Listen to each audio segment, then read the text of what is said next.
Olá pessoal, boa tarde a todos.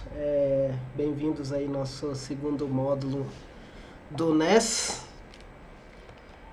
Para quem não me conhece, a maioria de vocês já me conhecem do semestre passado, mas eu sou o professor Juliano e esse semestre eu vou estar dando aqui para vocês a disciplina de programação orientada a objetos. Semestre passado a gente viu programação estruturada, que é a programação básica, e agora a gente vai começar a entrar nos conceitos um pouco mais avançados, de orientação a objetos e alguns assuntos similares aí, paralelos à orientação a objetos. A gente não vai ficar focado só em programação orientada a objetos, vai passar algumas outras coisas importantes aí para vocês também. Mas vai ser meio que uma continuação do que a gente já viu no semestre passado. Primeira coisa, quero saber se todo mundo está me ouvindo bem. Se não tiver, por favor, me avisem. Se tiver alguma falha no áudio, alguma coisa, me avisem assim que acontecer, tá? Porque aí eu vou ficar de olho aqui no chat. O material dessa aula, assim que terminar a aula, vai estar lá no Classroom. Eu já até coloquei lá como rascunho. A nossa aula de hoje eu vou dar uma introdução para vocês sobre o que é orientação a objetos. A gente vai aprender a fazer diagrama de classe, que é uma maneira de você projetar.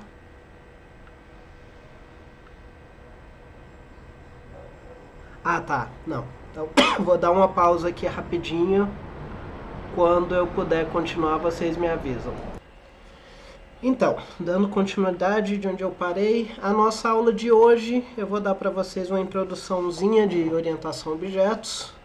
A gente vai aprender a fazer diagrama de classes, que daqui a pouquinho a gente vai entender o que é isso. E no final da aula eu vou falar para vocês mais sobre como que vai funcionar o curso especificamente, quais conteúdos a gente vai ver, como que vai ser a avaliação, como que vão ser nossas aulas e tudo isso. Mas primeiro vamos aqui à nossa introdução. O que é um objeto? Se a gente pegar no dicionário, a maioria dos dicionários vai ter uma definição de objeto parecido com isso aqui, ó, coisa material que pode ser percebida pelos sentidos. Ou seja, alguma coisa ali que você pode interagir, ela existe, ela tem suas características e você pode interagir com aquele objeto de alguma maneira. Ele pode fazer alguma coisa ou você pode usar ele para fazer alguma coisa. E orientação a objetos.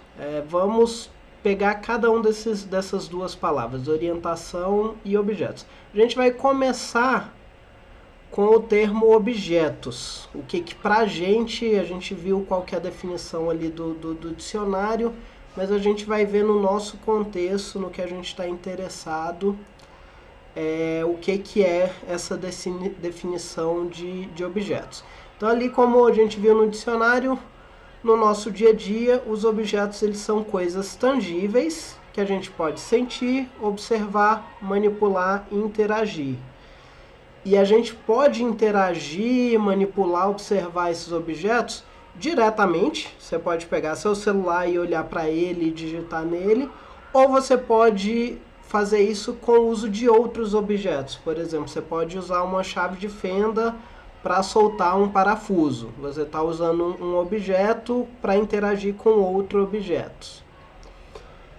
Em programação, os objetos eles não são tangíveis porque não tem nada tangível na programação, né? Tudo ali é código para a gente, é definição, é tudo mais abstrato. Mas a gente pode criar uma coisa similar ao objeto na vida real. A gente tem esses objetos, eles têm muitas características similares ao que são objetos na vida real. Por isso que a gente usa essa analogia e chama de objeto.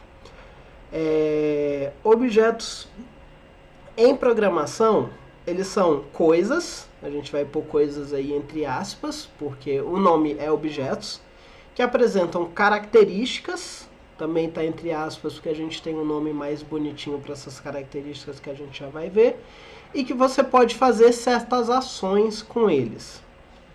Então é meio que uma maneira de abstrair as coisas para o computador, de você passar, você tem um sistema complexo seu que você quer modelar ele ali no computador, você quer fazer um sistema do inventário, do inventório de uma empresa, você quer fazer uma simulação, então você tem essa maneira de criar essa abstração com esses objetos. Então eles são coisas ali dentro do computador que tem características e você pode fazer certas ações com eles. Definindo um pouquinho melhor, objetos em programação são um conjunto de dados, ou seja, de características daqueles objetos, e aí a gente já vem no nome bonitinho, como que chamam essas características, a gente chama elas de atributos. Esse nome aqui é extremamente importante. E a gente já viu um pouco desses atributos quando a gente tinha lá uma matriz no NumPy, a gente representava uma matriz como um array bidimensional. A gente podia acessar o atributo T maiúsculo daquela matriz, que ela era ela transposta, por exemplo.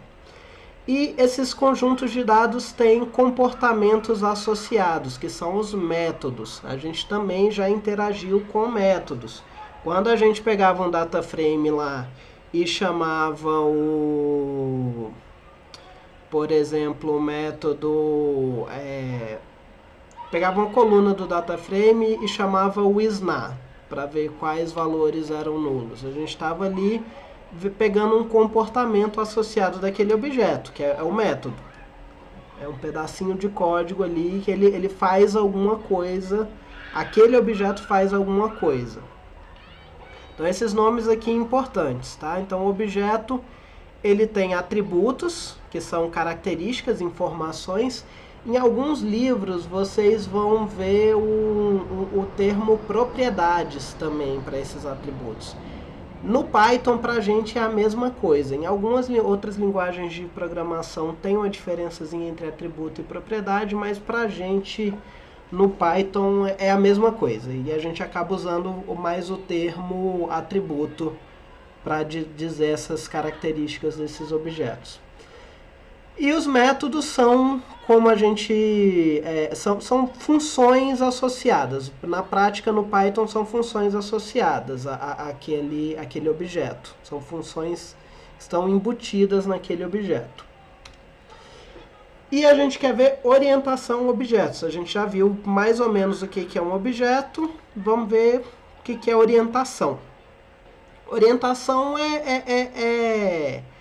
vamos dizer assim, um guia. É programação que o objetivo, o método que você usa para programar é o conceito de objetos. O desenvolvimento de qualquer software, ele pode ser dividido em 3 estágios. Vocês vão, inclusive, encontrar alguns livros que vão dizer que você sempre deve programar nesses 3 estágios, que é o estágio da análise, do projeto e da programação. A análise é onde você vai... analisar o problema que você tem para resolver com o seu programa, vai tentar entender ele e vai criar especificações para aquele seu programa. Meu programa precisa somar 2 números.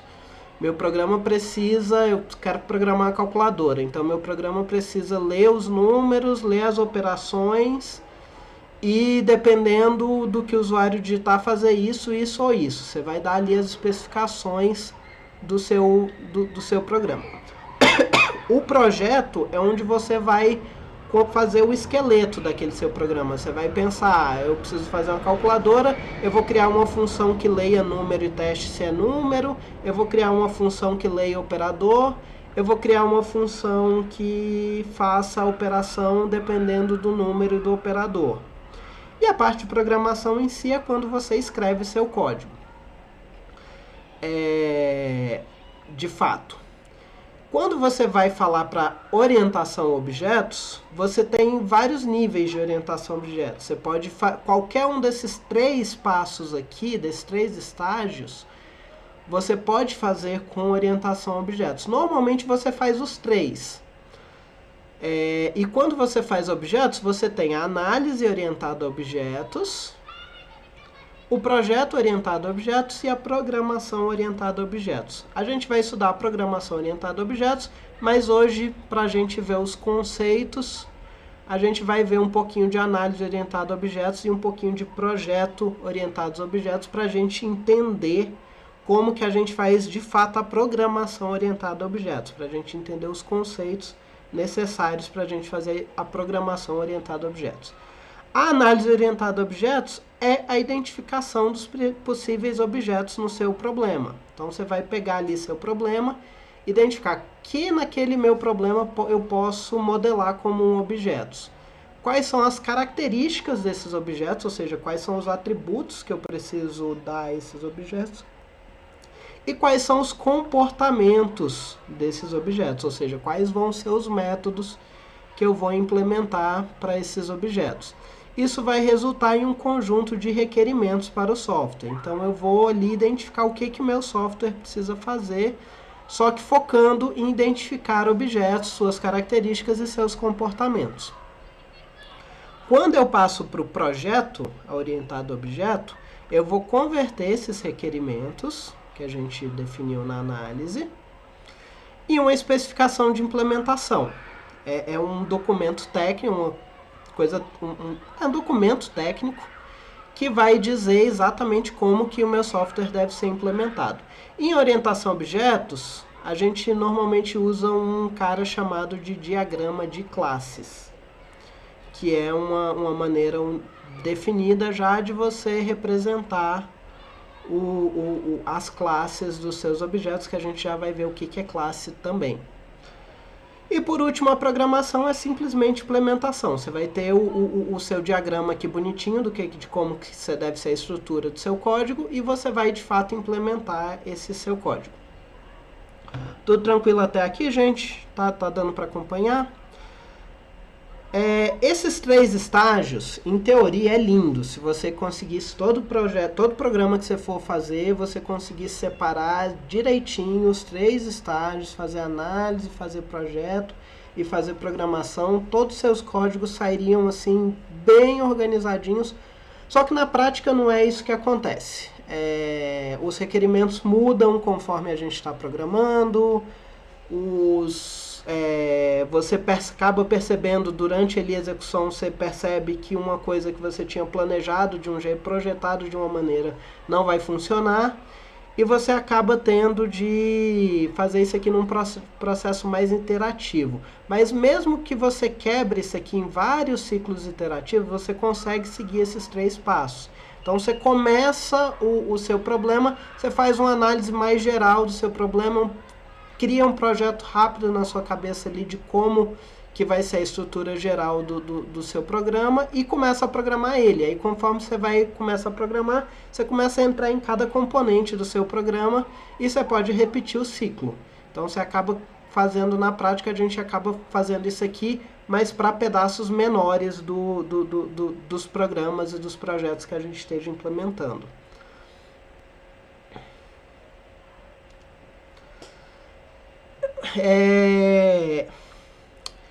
E quando a gente tem mais de um objeto, como que a gente pode diferenciar, como que a gente pode criar esses objetos? A gente vai entrar aqui agora para um exemplo, para a gente entender isso melhor, como que a gente faz isso na prática, na programação. Vou pegar aqui nosso exemplo, a gente tem uma fazenda que produz frutas. A nossa fazenda, ela produz 2 tipos de frutas. A gente produz laranja e maçã. Tá? Aí, as laranjas, quando elas são colhidas, elas são guardadas em cestas e as maçãs são guardadas em barris. Nesse nosso exemplo aqui, a gente tem 4 tipos de objetos. Quais são esses 4 tipos de objetos? Laranja, maçã, cesta e barril. Então, cada laranja a gente pode considerar como um objeto, cada maçã a gente pode considerar como um objeto, cada cesta é um objeto e cada barril é um objeto. A gente tem, no total, a gente tem esses 4 tipos de objetos e a gente tem algumas associações entre esses objetos. Por exemplo, as laranjas são guardadas em cestas e maçãs são guardadas em barris. Aí a gente entra aqui no segundo conceito fundamental de orientação a objetos, que é o conceito de classes.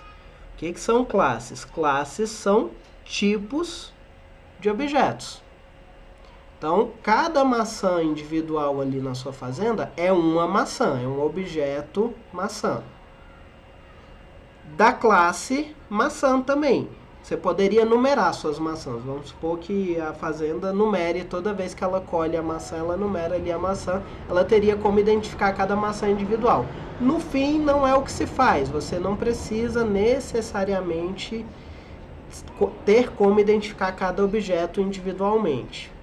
Mas, por exemplo, os barris e a cesta já é mais interessante. Você pode ter todos os barris numerados para você ter um controle de cada barril, quanto que ele foi colhido, quando que ele vai ser processado, esse tipo de coisa. Pedro, sim, lista e tupla são classes diferentes. Elas são objetos. No Python, tudo é objeto. É a primeira coisa aí que vocês podem aceitar já. Tudo no Python é objeto. Vocês vão ter outras linguagens de programação que vão ter variáveis que não são objetos. Mas no Python, tudo. Desde uma variável do número inteiro, até uma tupla, até um objeto de uma classe que você mesmo cria, ou de uma biblioteca que você usa, como por exemplo um data frame do Pandas, tudo é objeto no Python.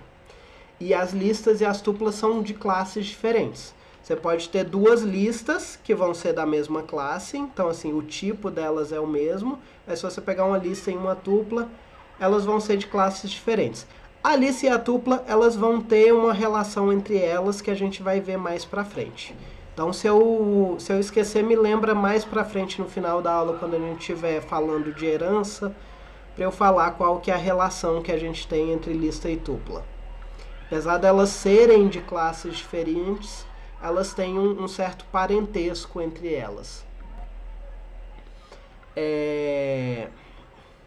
Então, as classes, elas descrevem os objetos. É as classes que vão dizer quais são os atributos que eu tenho ali dentro daquele objeto e quais são os métodos que tem, ou seja, quais são as características e os comportamentos daquele objeto. Ou seja, elas são uma espécie de projeto para criar aquele objeto. E as classes são, de fato, o que a gente programa. Quando a gente vai fazer um programa orientado a objetos, o que a gente quer dizer com isso é que a gente vai criar classes para representar os objetos que a gente precisa ali dentro daquele programa. No fim, a gente vai acabar usando aqueles objetos também. Mas a parte principal que a gente precisa aprender é como criar essas classes. As classes são usadas para criar e diferenciar objetos. Quando você quer saber esse objeto é do mesmo tipo daquele outro objeto, você vai olhar para a classe daquele objeto. Por exemplo, você tem duas frutas e você quer saber se aquelas frutas são do mesmo tipo ou não, você vai usar para a classe, você vai olhar para a classe da primeira fruta e você vê que ela é uma maçã, você olha para a classe da segunda fruta, você viu que é uma laranja, você viu que elas não são do mesmo tipo, elas são de tipos diferentes porque elas têm classes diferentes. Mas o importante aqui de vocês lembrarem é isso.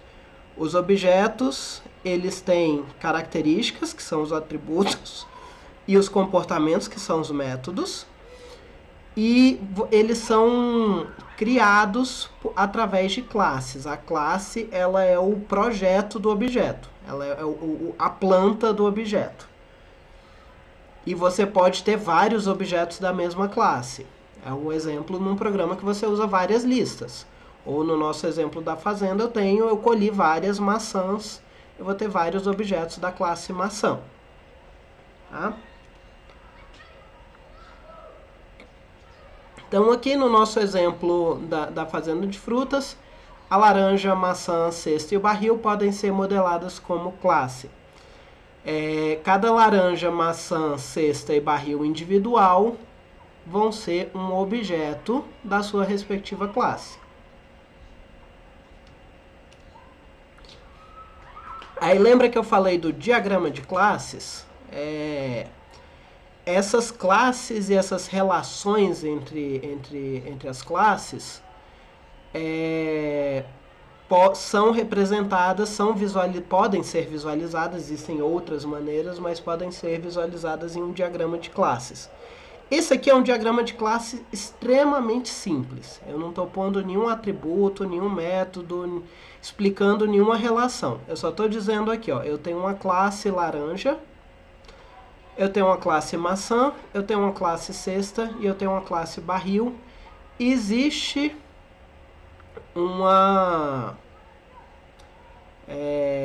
uma relação aqui, existe uma associação aqui entre maçã e cesta, que eu não estou explicando que associação é essa ainda. Existe uma associação aqui entre maçã e barril. Tá?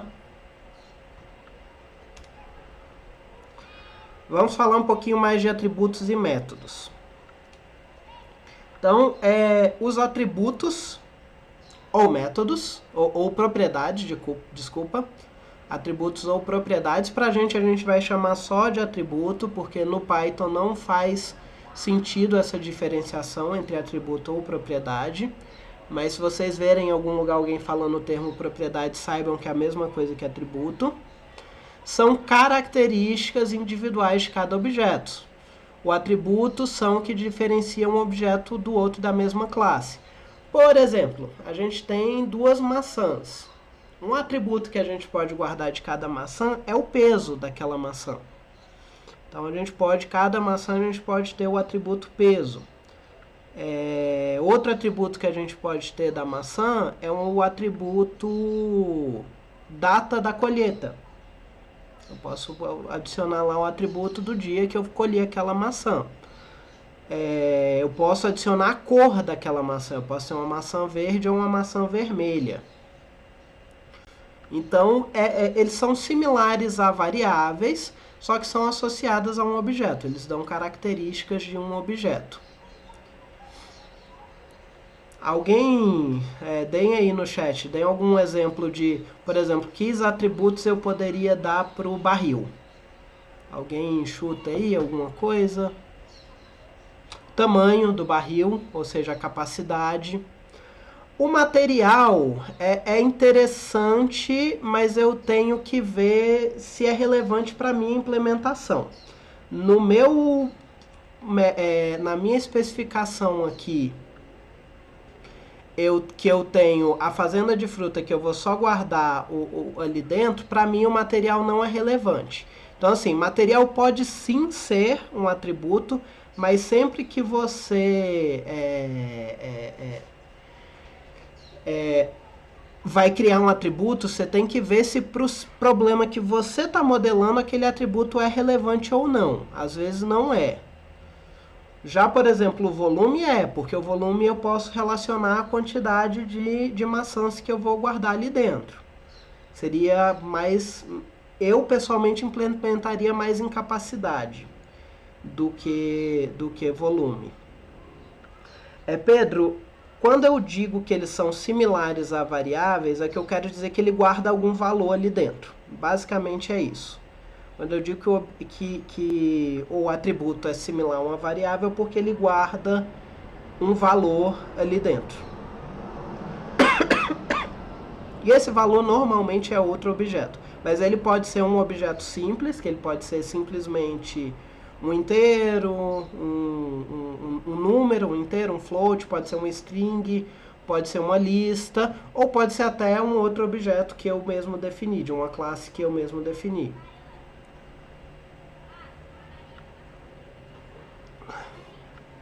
Já os métodos, eles são ações que podem ser tomadas naquele objeto. Eles são similares a funções no quesito de que eles podem ser chamados, você pode executar esses métodos, e eles podem aceitar parâmetros e retornar valores da mesmo jeito que as funções podem aceitar parâmetros e retornar valores. Por exemplo, eu posso ter... na lista você teria o método pop, mas desculpa, no nosso exemplo aqui da fazenda, eu poderia ter um método fazer suco com barril. Então no barril o barril eu guardo laranja nele, né? Então eu poderia ter o método fazer suco. O que esse método fazer suco faria? Ele pegaria todas as laranjas, eu teria que ter alguma característica na laranja que determine o quanto de suco que aquela laranja vai dar, e aí ele vai determinar para cada laranja quanto de suco que vai dar e deletar todas essas laranjas e esvaziar aquele barril. E aí se tiver um outro lugar para eu guardar suco, eu vou guardar aquele suco naquele outro lugar. Mas eu teria um método fazer suco que faria alguma coisa ali com o conteúdo daquele barril ou com o próprio barril em si. Um outro método que eu posso pensar aqui no nosso exemplo seria, para cada laranja individual, eu criar um método espremer. Que esse método espremer me determinaria quanto de suco que aquela laranja vai dar e já excluiria a própria laranja, já deletaria aquela laranja, porque ela foi espremida, ela não é mais uma laranja. Tá? Então, isso aqui é extremamente importante, gente. Alguma dúvida até aqui? Deu para entender o que é objeto, o que é classe, o que é atributo e o que é método? Se alguma coisa vocês têm que saber da aula de hoje é entendendo esses 4 conceitos: de objeto, classe, atributo e método. Seria justamente, Pedro, isso. Você teria o tamanho. Dentro da lista, você tem os membros daquela lista. Quais são os itens daquela lista? E esses itens vão diferenciar. No Python, mais abaixo nível, você vai ter a característica também ali dentro daquela lista, você vai ter um atributo lá que normalmente está escondido para a gente, para o programador, mas o Python guarda ali dentro. Ele guarda a posição na memória. Que lembra que a gente pode ter 2 listas idênticas, mas que estão em posições de memória diferentes, que foi quando a gente fez cópia de lista. A gente acabou criando 2 listas idênticas, mas em lugares diferentes da memória. Se eu alterava uma, eu não alterava a outra. Mas aí isso é a característica, que é a posição de onde que aquela lista está guardada, que vai dar uma diferença. Isso também é um atributo da lista. Mas assim, acaba sendo isso. O que diferencia elas são os atributos. Não, o método ele não diferencia. O que você pode fazer? Você pode criar um método que acesse um atributo e te retorne alguma característica para você diferenciar. Mas em geral o método ele é definido na classe e o método ele é igual para todos os objetos daquela mesma classe.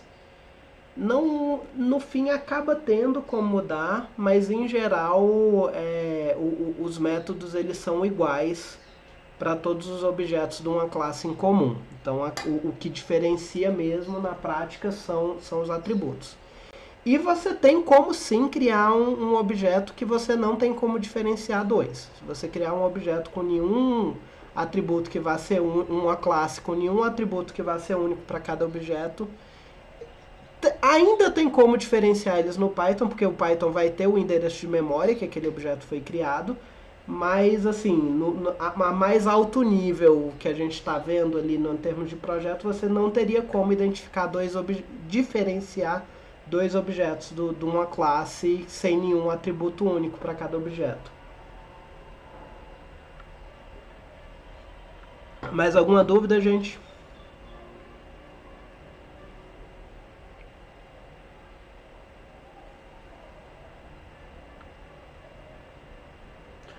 Perfeitamente, Luiz. Excelente exemplo. O atributo pode ser a data de colheita e um método seria verificar se o fruto ainda está na validade, que esse método compararia a data da colheita com a data atual e se passado um limite, ele diz não, passou da validade. Se estiver abaixo do limite, ainda está na validade.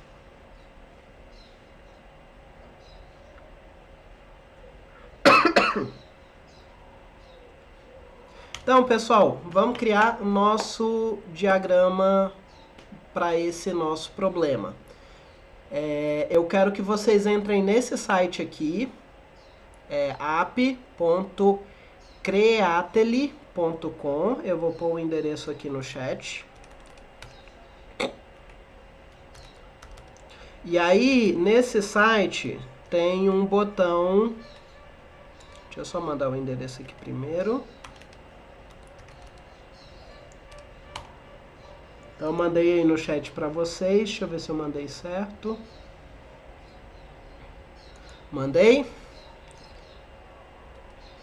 Vocês vão entrar nesse site aqui, ele vai jogar para essa página, tá? Que é uma página de login. Vocês já vão estar com feito o login aí do Google que vocês precisaram fazer para entrar no Classroom. É só apertar aqui nesse botão Sign in with Google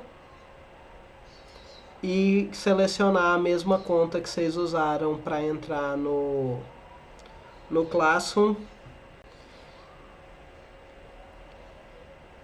E aí ele vai fazer o login, pelo menos era para fazer. Deixa eu tentar de novo aqui. Pronto, ele entrou. Se não der, se não for de primeira, tenta de novo.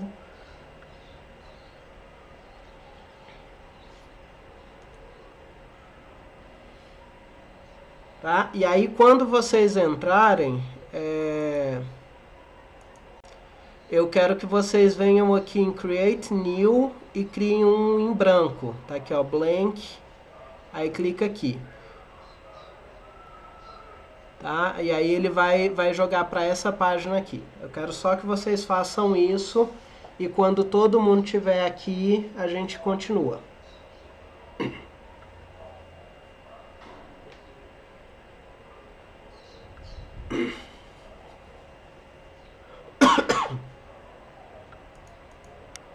Vou usar aqui a gravação.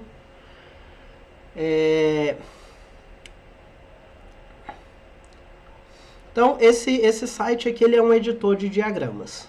Basicamente é isso. A gente tem forma simples, a gente pode fazer fluxograma e vários outros tipos de diagrama. Vocês podem fechar essa barra aqui lateral para ter mais espaço. A gente não precisa dela, então é só clicar aqui nesse xizinho. E a gente vai vir para, se eu não me engano...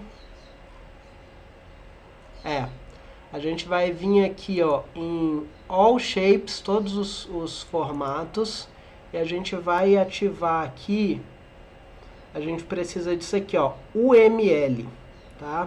O UML é o padrão que usa para fazer diagrama de classe. E a gente vai pegar aqui essa opção UML Class. Então vai em All Shapes, procura o item UML e ativa o UML Class, que é o que a gente vai usar para fazer diagrama de classe. O UML é um padrão de diagrama que é usado para diagrama de classe e para outros diagramas também. Vocês podem ver aqui que tem outros tipos de diagrama UML. Então, todo mundo, All Shapes, procura o UML e ativa o UML Class, e aí pode fechar. E aí, se vocês descerem aqui na barra dos formatos, vocês forem aqui no final, vocês vão ver que vai ter aparecido algumas opções de UML Class. Então, a gente tem esse primeira opção aqui, que é para classe, interface, classe e classe simples. Então, a gente acaba tendo 3 versões para classe. Tá? Esse aqui com 3 campos esse com 2 e esse com 1. Esse diagrama que eu tinha mostrado aqui no slide, eu vou voltar aqui nele, ó, esse diagrama aqui, que eu não coloquei nenhuma característica interna da classe, eu só dei o nome e as relações. Esse diagrama foi feito com essa classe simples. Então, se eu pegar aqui duas classes simples, eu posso meio que repetir aquele diagrama. Então, aqui eu tenho maçã.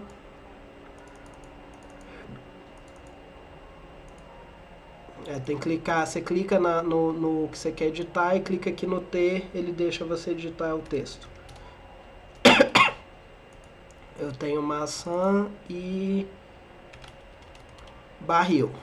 E aí eu posso vir aqui na linha, ó, aqui embaixo, e criar uma linha entre eles dois para determinar uma associação.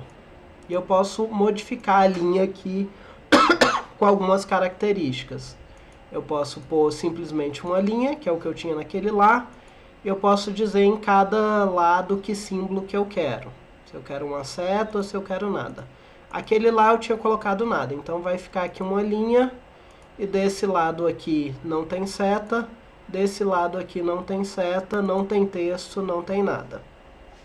Então foi assim que eu fiz aquele diagrama simplesinho de só relacionar, só expor a associação entre essas duas classes.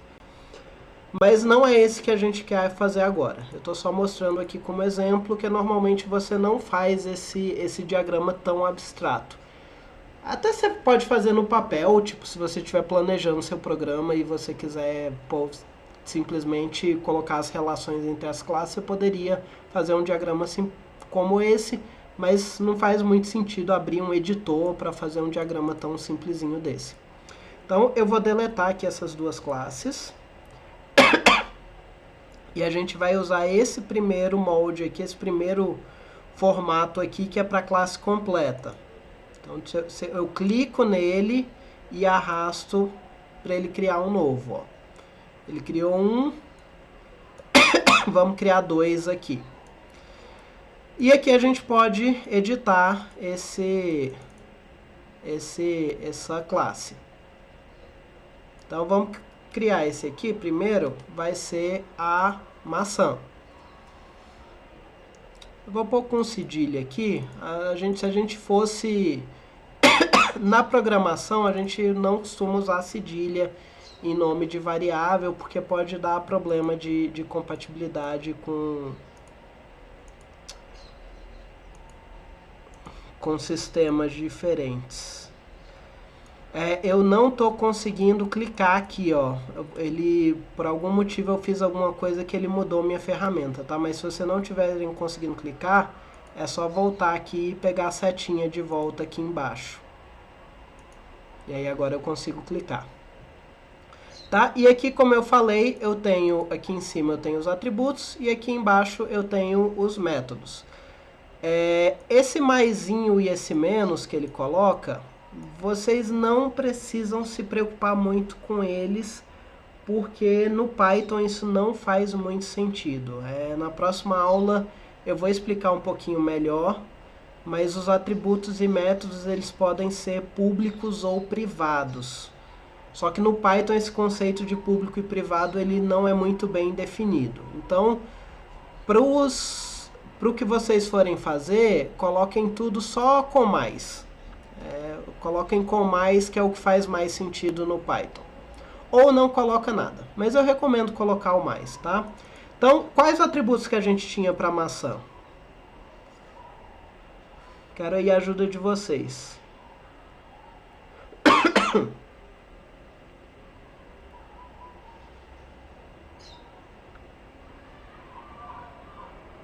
A gente tem o peso. Qual que é o tipo do peso? O tipo do peso é um float, né?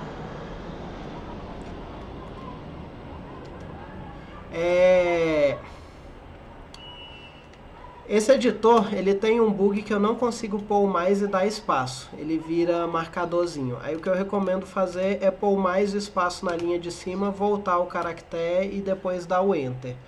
que aí ele deixa por o peso, o mais e o espaço. Ou então copiar da linha anterior, seleciona o mais e o espaço e copia. É uma falha nesse editor. A volume, eu não sei se me é muito útil não, o volume.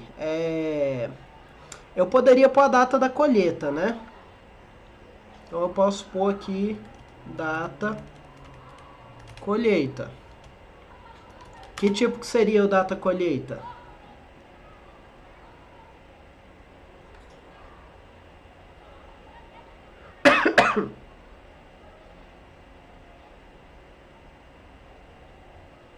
Alguma sugestão? Date time. Ou int. Os dois servem. Os dois são perfeitos. Porque o int, eu posso usar o int e guardar um timestamp da colheita. Ou o datetime, eu posso guardar já um objeto datetime. Eu vou pôr datetime aqui no meu.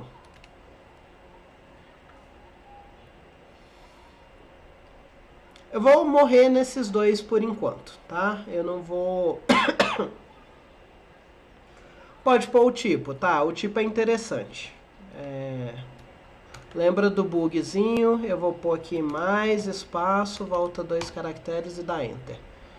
E aí eu vou pôr aqui tipo. E esse tipo vai ser uma string. E aí ele amontoou aqui as coisas. Para ele desamontoar, é só entrar aqui no de operação, dar um Enter e editar qualquer coisa aqui no de baixo que ele desamontoa.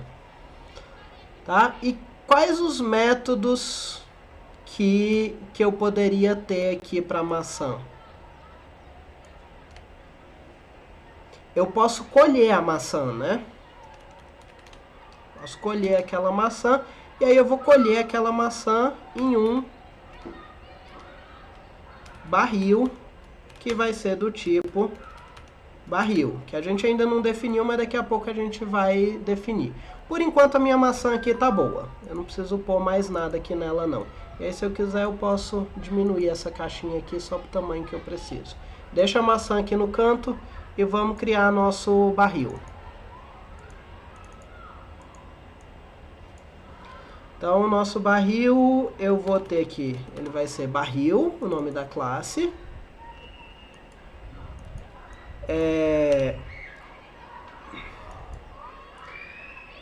No barril eu posso ter o atributo capacidade.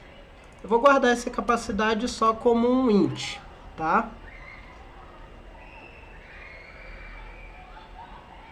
Exatamente, os métodos são ações que podem ser feitas sobre ou com objetos. Ele pode alterar ou não aquele objeto. Também, o método. Por enquanto eu vou deixar o barril desse jeito, tá, gente? Eu não vou pôr nenhum método nele, eu vou deixar em branco aqui os métodos e vou deixar só a capacidade, pra gente pôr a relação entre esses dois, tá?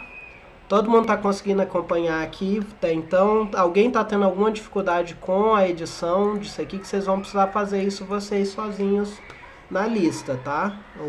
A lista de vocês essa semana é me entregar um diagrama desses. Então, se tiver alguma dificuldade, a hora é essa agora. Porque quando eu defino uma função ou um método, eu tenho que dar um nome para aquele parâmetro. Quando eu vou definir os parâmetros de uma função, eu dou um nome, que vai ser meio que a variável que eu vou acessar aquele parâmetro dentro do método ou dentro da função, e eu posso especificar também o tipo. O que vocês fizeram semestre passado, a gente nunca especificou tipo, porque o Python não te obriga a especificar tipo. O Python ele é bem flexível com tipagem, mas esse semestre a gente vai começar a especificar tipos nos parâmetros das funções. É conteúdo daqui a 2 aulas a gente vai ver tipagem. Então a gente vai começar a especificar tipo. Isso aqui basicamente eu estou dizendo que eu tenho um parâmetro, o nome desse parâmetro é barril, e o tipo desse parâmetro é barril com B maiúsculo, que no caso é essa classe aqui. Os tipos podem ser classes, tá? Deu para entender, Pedro? Por que que eu coloquei barril, dois pontos, barril? Do mesmo jeito que aqui em cima eu especificava o tipo dos atributos. Então você usa dois pontos para especificar tipo. Então a gente vai criar agora a associação entre esses dois. Vim aqui.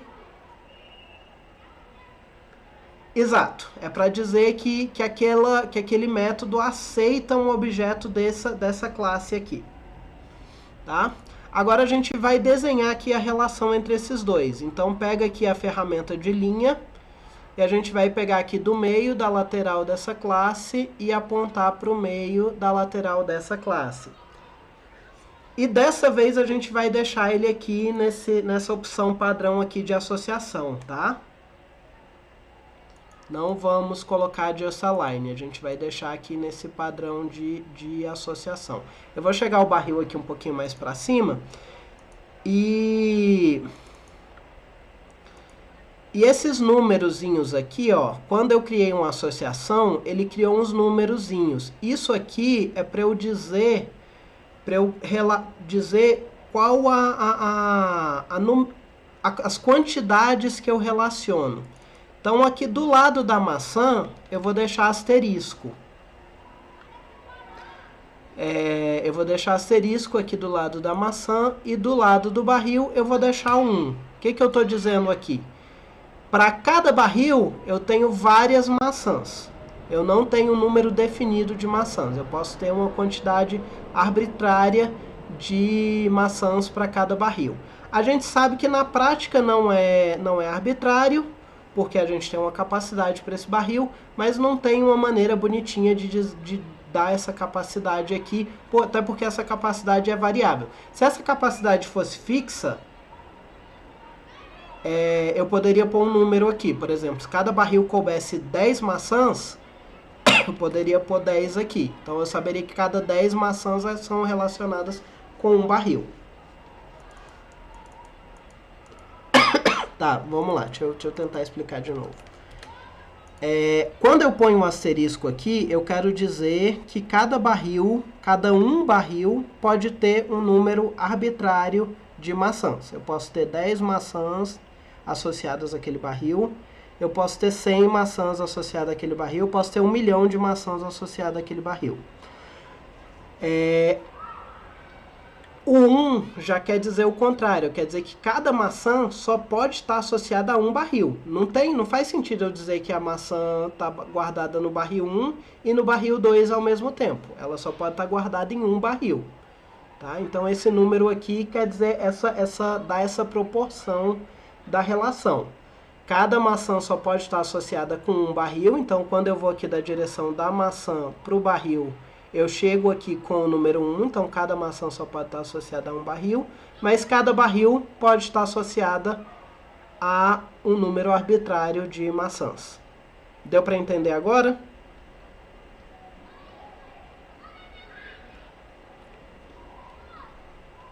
E a última característica que eu posso dar aqui nessa associação se eu selecionar ela aqui, e se eu não me engano, eu tenho que vir aqui no meio. Ah, tá, beleza.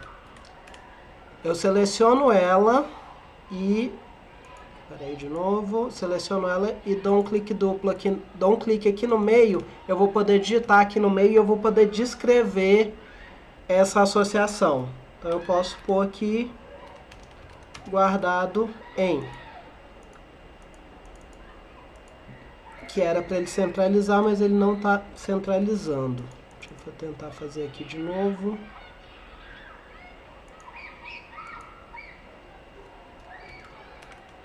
Tá, como que eu vou fazer ele centralizar?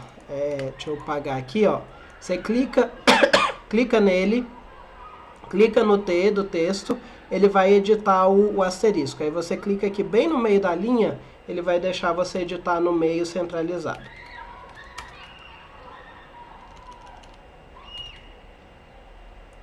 Então aqui eu estou dizendo que as maçãs são guardadas em barris. Tá? Isso aqui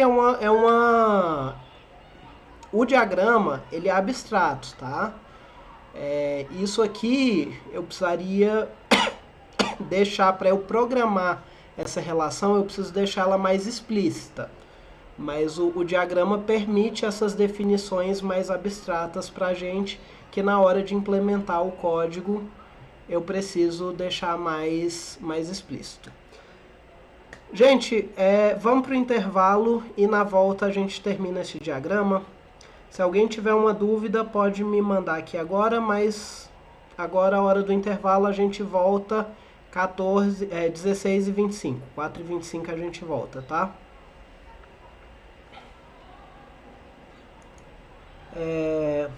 Só para finalizar agora aqui esse nosso diagrama, enquanto quem não tiver voltado aí do intervalo está voltando, a gente pode criar também a classe para laranja aqui embaixo. Vamos criar aqui laranja. Aí, por exemplo, a laranja também tem peso.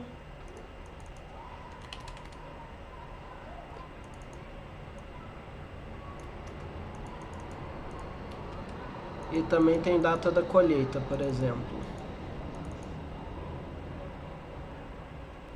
Não, guardado não é um método. Guardado é uma abstração que eu fiz para descrever a relação entre os dois. Mas esse aqui não, esse guardado em, ele não está descrevendo nada prático de implementação do meu código. Eu estou dizendo que existe uma relação aqui e eu não estou explicando como que essa relação é executada, tá? Já já eu vou entrar nisso aqui, como que a gente deixaria essa relação mais explícita. Mas por enquanto a gente está com a relação implícita aqui. No meu diagrama não tem nenhuma informação de como essa relação de maçã e barril é feita. Eu poderia ter uma outra classe que gerencia essas relações, eu poderia ter uma base de dados, eu poderia ter várias maneiras de manter essa relação entre essas duas classes. E aqui eu não estou dizendo como que essa relação é feita. Eu só estou dizendo que ela existe. Tá? E aqui na laranja eu vou ter colher também. Só que o colher da laranja, ele vai ir para cesta. Eu vou pôr mais um método aqui na laranja, que vai ser o método espremer. O que esse método espremer vai fazer? Ele vai me retornar a quantidade de suco.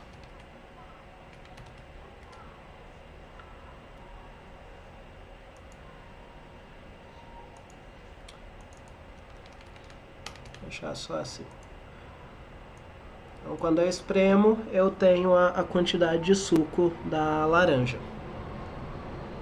E aí, minha última classe aqui para a gente completar o diagrama vai ser uma cesta. A cesta, ela vai ter uma capacidade também.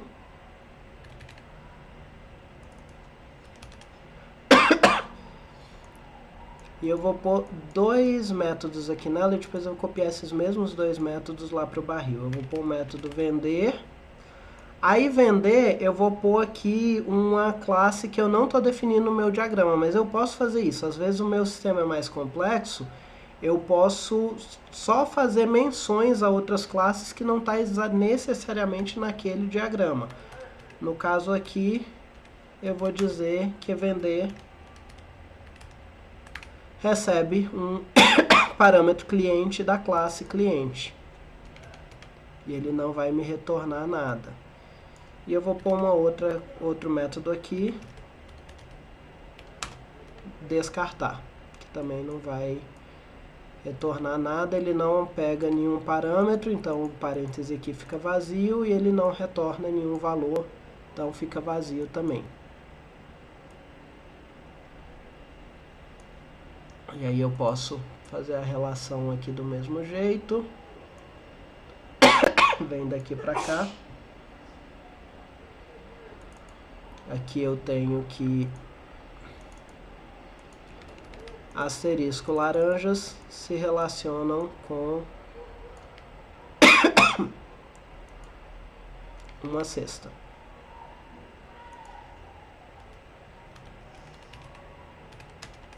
E que as laranjas são guardadas em cestas. Mas eu não tô explicando como que é. É porque vocês têm que separar que isso aqui não é implementação ainda. Eu tô dando especificação, eu tô projetando o meu programa, eu não estou programando nada ainda. Então, eu estou dizendo como que o programa tem que ser. Mas nesse caso aqui, eu ainda não especifiquei como que eu vou guardar uma maçã num barril. Eu só disse que os objetos maçãs têm que ser guardados em objetos barris. Tá?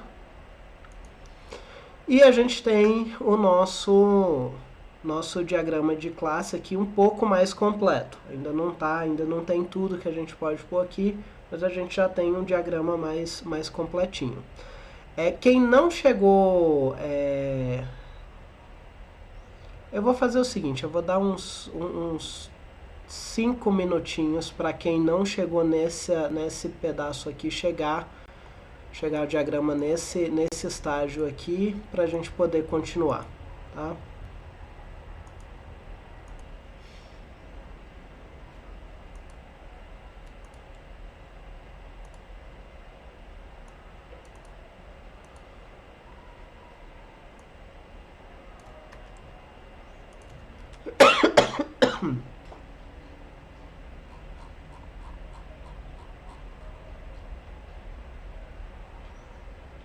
Ah, é porque na verdade a agregação é no sentido contrário, mas ele não tem o símbolo de agregação. Que ótimo. Deixa eu ver aqui, composição, não.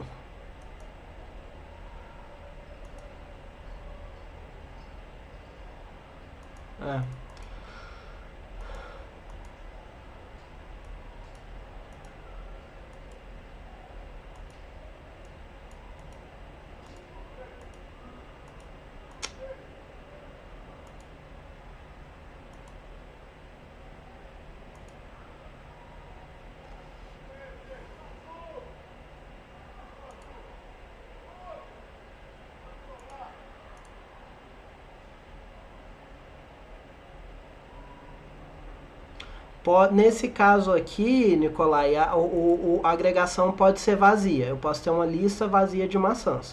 O que importa é que parte do barril é uma lista de maçãs. Aí isso caracteriza uma agregação. De fato, está errado aqui. Esse editor não tem o símbolo certo para fazer a agregação. Eu vou deixar o símbolo da associação aqui mesmo, que é só a setinha. O símbolo da agregação, ele seria... Deixa eu mudar, pôr isso aqui, cadê?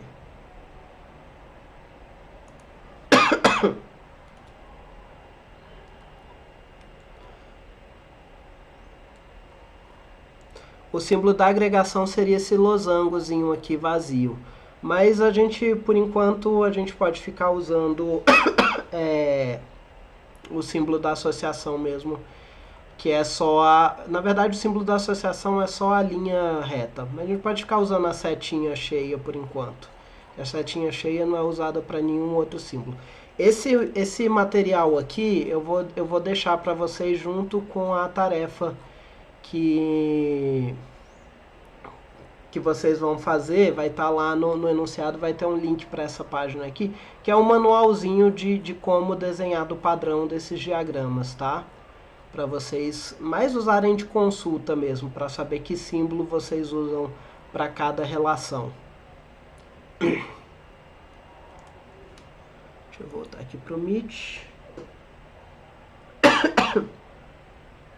Quantidade de suco é retorno. Você vê que ela está depois do... O parâmetro sempre está entre os parênteses, tá? E aí no final você tem a quantidade de suco, que é o retorno. Normalmente no Python você não dá nome para o retorno. O retorno você só especifica o tipo. Mas aqui no diagrama de classe faz mais sentido dar nome.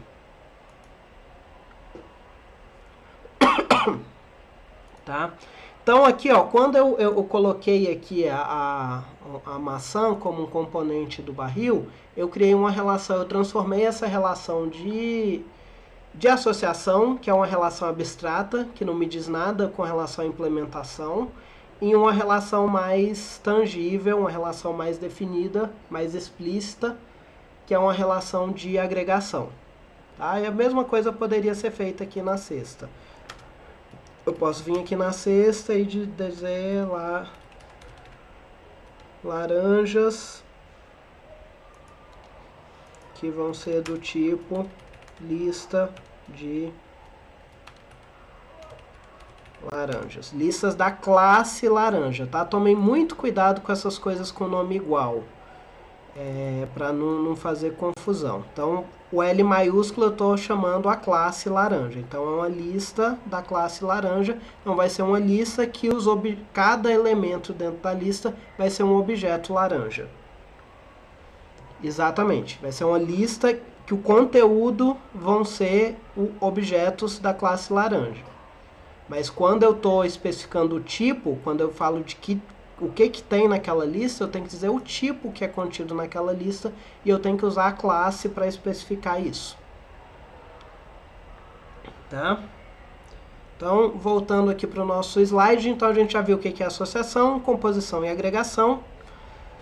E o último é a herança. A herança, ela é, vamos dizer assim, ela é a estrela da orientação a objetos. É a parte mais famosa de orientação a objetos. Ela é uma relação de especialização / abstração de classe. Aqui eu coloquei melhor. Eu editei aqui, esqueci de editar aqui. Então, é uma relação de especialização e / abstração. A classe que herda, ela é uma especialização da classe mãe, e a classe mãe é uma abstração da classe que herda. Que diabo é isso? Vamos sentar e analisar e ver essa afirmação com calma. Vamos voltar aqui para o nosso diagrama. Vocês olharem, maçã e laranja tem alguns métodos e atributos em comum, não tem? A gente tem aqui peso, os dois têm peso, os dois têm colheita, data da colheita, e os dois têm o método colher. Então, o que eu posso fazer?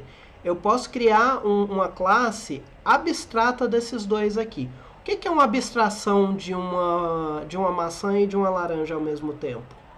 Alguém sabe me responder? Como que eu posso chamar uma coisa, tipo, eu tenho maçã e laranja num cesto. Fruta. Eu tenho frutas. Então, eu posso vir aqui criar uma classe.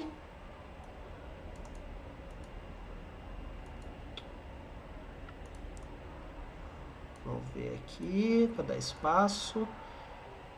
Se precisar mover, ó, clica aqui nessas 4 setinhas e aí você consegue mover todo mundo e voltar. Acho que clicar com o botão direito ele também move.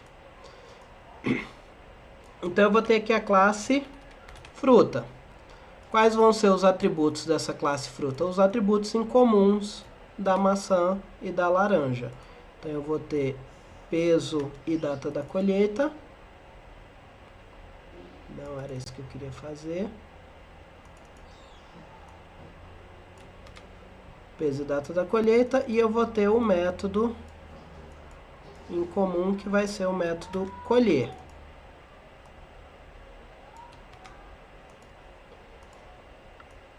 E está definida aqui a nossa classe. Só que aí agora a gente pode determinar a relação entre eles. É uma superclasse. O Python chama isso de superclasse.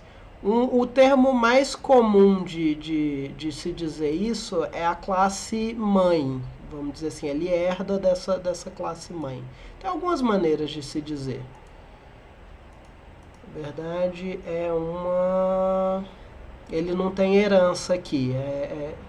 Não sei se eu escolhi o melhor editor de diagrama. Mas quando vocês quiserem fazer herança aqui, ó, pode deixar em agregação mesmo e colocar essa seta com o meio branco dela. Esse é o símbolo de herança. E apontando para a classe mãe.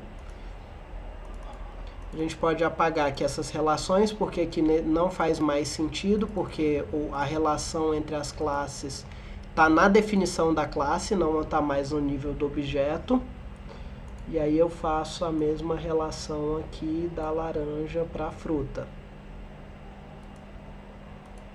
Associação... Peraí. Foi para o lugar errado esse...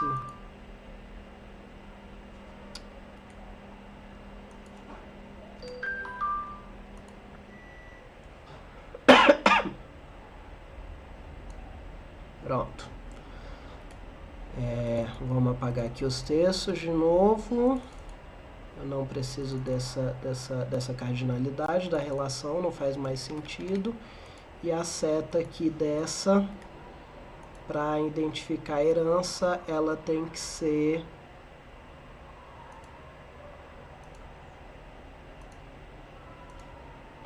a seta vazia branca, tá?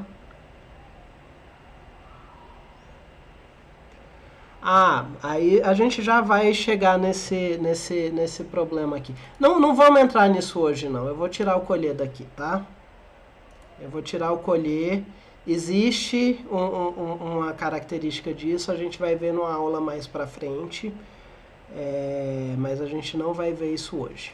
Então eu só vou tirar aqui e agora eu vou tirar os atributos que eu não preciso mais definir para laranja e para maçã. Esses atributos já são herdados da classe fruta, tá?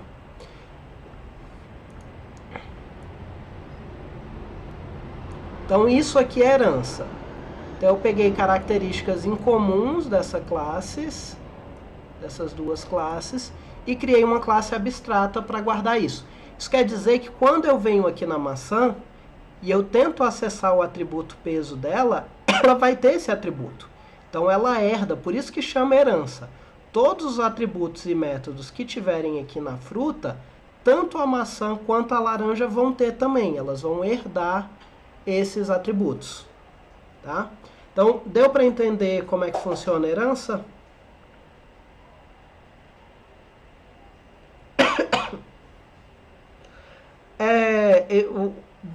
Tá, deixa eu voltar aqui no espremendo quantidade de suco.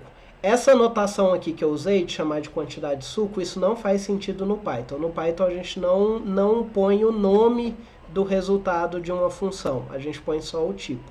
Então, se eu fosse ver estritamente da sintaxe de Python, eu teria que dizer que isso aqui é simplesmente um float, tá? Que o espremer retorna um float para mim. Só que, para uma questão de organização, eu prefiro dar o nome do retorno aqui. Lembra que isso aqui não é código, isso aqui não é implementação. Então, eu tenho uma flexibilidade de como que eu faço. Eu só preciso ser consistente no que eu estou fazendo. Se eu estou pondo o nome do retorno, eu tenho que pôr o nome do retorno em todos. Se eu pôr o tipo, eu tenho que pôr o tipo em todos. Tá? Então, a gente viu aí nossa última relação entre classes. Então, nossas relações são associação, que é uma relação bem solta, composição e agregação, que é quando uma classe faz parte da outra, e herança, que é quando a estrutura de uma classe determina parte da estrutura de outra classe. Ela herda atributos e métodos de outra classe, ou seja, a classe que herdou é uma versão mais especializada e a classe que define, a classe mãe, ela é uma abstração daquela classe que herdou. Você pode analisar, observar isso dos dois pontos de vista. Da classe que herda ou da classe mãe, da classe original. Então aqui Ignorem, eu não tinha prestado atenção nessa falha aqui do colher. Ignorem o colher por enquanto, mas aqui eu fiz uma outra coisa, ó. Eu determinei aqui, eu criei um atributo que é o armazenamento, que me diz onde que aquela fruta está guardada. E aí eu disse aqui que esse armazenamento pode ser barril ou cesto. Quando eu quero dizer que um valor pode ser um ou outro, eu uso essa união aqui no Python.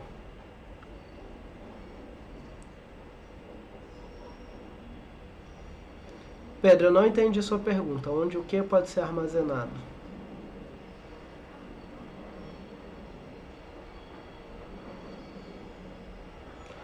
A fruta. Aí aqui, essa parte do colher tem uma coisa mais sensível, porque o procedimento de colher quando é um cesto ou quando é um barril pode ser um procedimento diferente. Então, por isso que, inclusive na que eu fiz aqui com vocês agora, eu escolhi deixar o colher aqui na maçã e na laranja. Tem como puxar o colher aqui para a fruta e sobrescrever ele aqui na maçã e na laranja, mas a gente não vai falar disso hoje. Isso é conteúdo acho que da quarta ou que da quinta aula. Na verdade não, acho que é da sexta ou da sétima aula. Tá? Então a gente não vai ver isso por enquanto. Esse colher aqui está errado, ele está aqui desse jeito, porque a maçã guarda em barril. Mas tipo, o armazenamento, isso aqui faz sentido. O armazenamento pode ser um barril ou pode ser um cesto. O tipo dele. Aí esse union aqui é para dizer que é um ou outro. Que a gente vai ver na aula de tipagem daqui a algumas aulas. Tá? Alguma dúvida até aqui? Isso aqui é extremamente importante, tá, gente? Revisem esse conteúdo depois. Dê um exemplo, Caio.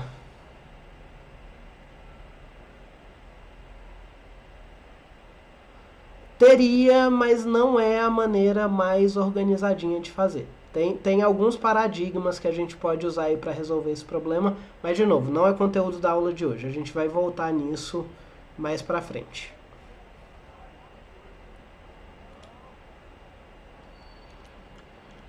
Eu vou pular esse exercício um pouquinho, já vocês vão fazer, eu vou voltar nele para vocês fazerem, e vamos falar um pouquinho do curso, tá? O conteúdo de hoje nosso é esse, até a herança.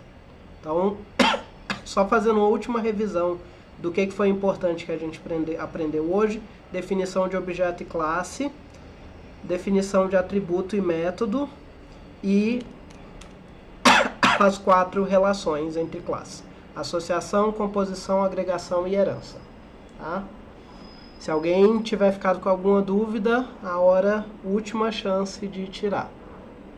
Última não, porque vocês vão ter monitoria e vocês podem me mandar dúvida também.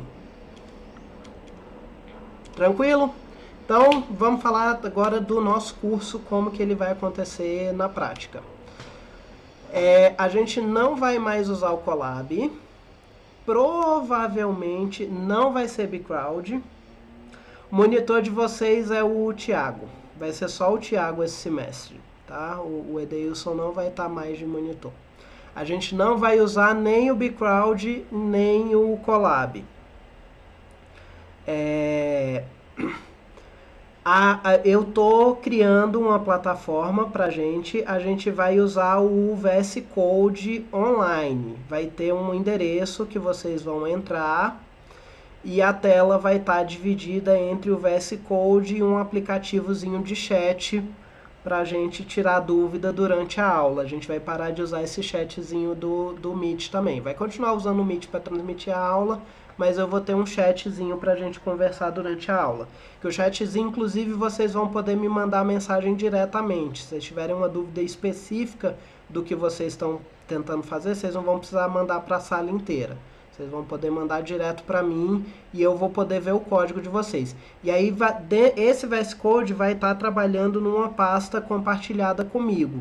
Então eu vou conseguir ver diretamente o código de vocês. Vocês vão conseguir executar o código de vocês nessa pasta e eu vou conseguir ver o código de vocês. Eu não vou entrar hoje no uso dessa plataforma porque ela não está pronta. Ela está assim 80% pronta, mas eu não consegui acabar ela para a aula de hoje, eu acho que eu não vou conseguir acabar ela para a semana que vem. Então, talvez semana que vem a gente ainda use o Colab, mas a ideia é na outra aula, que não vai ser na outra semana, a gente vai ter uma semana que a gente não vai ter aula, porque eu vou estar participando de um congresso. Então, sem ser essa semana, a próxima semana a gente tem aula normal, a semana seguinte a gente não tem aula, que vai ser reposta na quinta-feira da outra semana. Mas o calendário de vocês que a Ana colocou lá no grupo do WhatsApp, na descrição do grupo do WhatsApp, já está atualizado com isso, tá? Provavelmente nessa terceira aula a gente já vai estar com a plataforma pronta para a gente usar, e aí eu explico para vocês o uso dela, tá? O nosso conteúdo, hoje a gente viu os conceitos básicos de orientação a objetos. As duas próximas aulas a gente vai ver implementação prática de classes em Python. Então a gente vai implementar esses conceitos que a gente viu hoje, o básico deles a gente vai implementar. Na verdade aqui a gente vai ficar mais na parte de definir as classes, definir atributo e definir método. A gente não vai entrar em relação ainda aqui nessas duas aulas. Depois a gente vai ter uma aula só de organização de código. Então, boas práticas de programação, documentação. Eu vou ensinar vocês a usar docstring. Depois dessa aula, os códigos de vocês vai ter que vir com docstring. E alguns outros princípios, tipagem, princípio dry, modularidade, a gente vai ver isso tudo na quarta aula. Na quinta aula, a gente vai voltar àquele assunto que a gente viu no finalzinho do curso, que é a parte de criar pacotes, criar módulos e pacotes. Eu vou entrar, agora eu vou cobrar isso de vocês. No semestre passado eu mostrei só como curiosidade, nesse semestre vai ser parte do nosso conteúdo. E agora, por último, a gente vai entrar na implementação dessas relações entre classes. A gente vai ver herança e polimorfismo, relacionamento entre classes, encapsulamento, visibilidade, essas coisas, composição e agregação. Isso aqui é o final, os conceitos que a gente viu hoje no final da aula, a gente vai aplicar eles em código. E acaba o primeiro bimestre, a gente vai ter a primeira prova. O nosso curso vão ser só 2 provas. Eu vi que, pelo menos álgebra linear, parece que vocês vão ter 4 provas, né, durante o curso. O nosso curso vai ser só 2, e vocês vão ver que a prova vai valer pouquinho. Segundo bimestre, a gente vai voltar em tratamento de exceção também, que foi outra coisa que a gente viu no finalzinho do módulo passado, mas a gente vai ver mais a fundo e vai passar a ser cobrado isso de vocês. A gente vai ver testes, que é uma maneira de automatizar, ver se seu código está funcionando direitinho. Vai voltar um pouquinho em manipulação de arquivo, e vai ver uns outros conteúdos como comprehension, expressão lambda, e por último a gente vai ver padrão de projeto, que são estratégias de como você organizar seu código. Então o nosso foco de orientação a objetos na verdade vai estar todo aqui no primeiro bimestre, e no segundo a gente vai ver outros conteúdos soltos, tá? Estou dando isso aqui só para vocês terem uma noção do que a gente vai ver no curso. A avaliação, nossa avaliação vai ser completamente diferente esse semestre, tá? Vocês vai continuar tendo os exercícios semanais, mas eles vão valer só 20% da nota. As provas vão valer 30% da nota. Os exercícios semanais, talvez eu passe alguns para vocês fazerem em dupla, para ter uma interação maior aí entre vocês. Mas vão ser só eles, porque vocês vão ter também 2 trabalhos bimestrais que vão valer a maior parte da nota, vai ser 50% da nota. As provas serão mais curtas do que no bimestre passado, e elas vão valer só 30% da nota, mas o grosso da nota de vocês vão ser esses 2 trabalhos aqui. o prazo de trabalho vai ser na data da prova, tá? Então, a entrega do trabalho é no dia da prova. E eu vou... Esse semestre a gente vai tentar ao mínimo estender prazo, tá, gente? Então, prestem bastante atenção aí nos prazos. A gente vai tentar não estender eles. Os trabalhos bimestrais serão individuais. Esses exercícios semanais, talvez eu passe um ou outro em grupo. Talvez, a princípio individual, tá? Talvez eu passe um dos dois em grupo, mas a princípio individual. Esses trabalhos bimestrais. A ideia desses trabalhos é serem um pouquinho mais complexo do que as provas que a gente tinha no semestre anterior, só que vocês consigam fazer eles inteiros. Porque o que estava acontecendo no semestre passado é que vocês não conseguiam fazer a prova inteira e acabava que eu tinha que avaliar as provas de vocês de uma maneira bem subjetiva, para as notas de vocês não ficarem muito baixas, porque a maioria de vocês não conseguia terminar a prova. E aí a ideia aqui é compensar isso. As provas vão ser mais curtas, um pouquinho mais curtas, e os trabalhos vão ser um pouquinho mais longos do que eram as provas. Mas a ideia desse trabalho é ser coisa que vocês consigam fazer, tipo, em um fim de semana.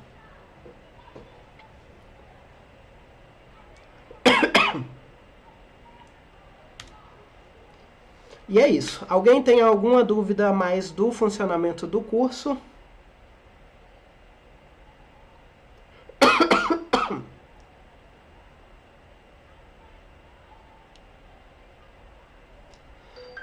Tá, então eu quero que vocês façam isso aqui pra mim, tá? Então volta aqui Ah, deixa eu mostrar uma coisa aqui pra vocês. Esse exercício aqui é pra vocês fazerem em sala, tá? Pra me entregar antes de sair. Eu não quero que esteja perfeitinho, eu quero que vocês façam o que vocês conseguem, que a ideia aqui é vocês praticarem essa criação desses diagramas de classe para tirar dúvida, para poder fazer o de casa. Aí o de casa eu quero perfeitinho, tá? Quando vocês terminarem de fazer o diagrama, vocês vêm aqui nessa opção Esporte e pode selecionar essa primeira opção aqui, Esporte as PNG. Ele vai abrir uma mensagem enorme dizendo que você tem que pagar, mas você não tem que pagar se você escolher o PNG. Você pode vir aqui no canto e esse botão aqui, Export, que está apagadinho, vocês podem clicar nele e aí ele vai salvar um arquivo de imagem. Aqui, ó, ele vai salvar um arquivo de imagem com o diagrama que vocês fizeram, tá? Então, quando terminar,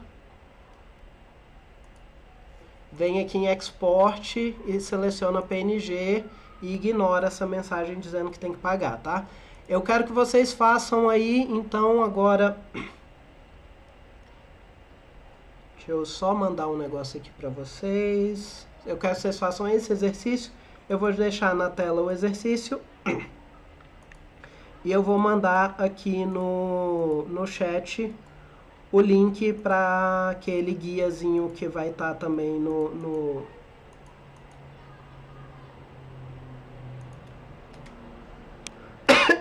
Esse guia de diagrama de classe, se vocês quiserem usar como referência para consultar. E me mandem... Esse aqui vocês podem me mandar pelo WhatsApp. Eu tô lá no WhatsApp.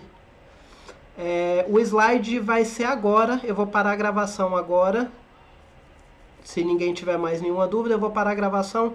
Já vou fazer o upload do vídeo e já disponibilizo o slide para vocês. Mais alguma dúvida?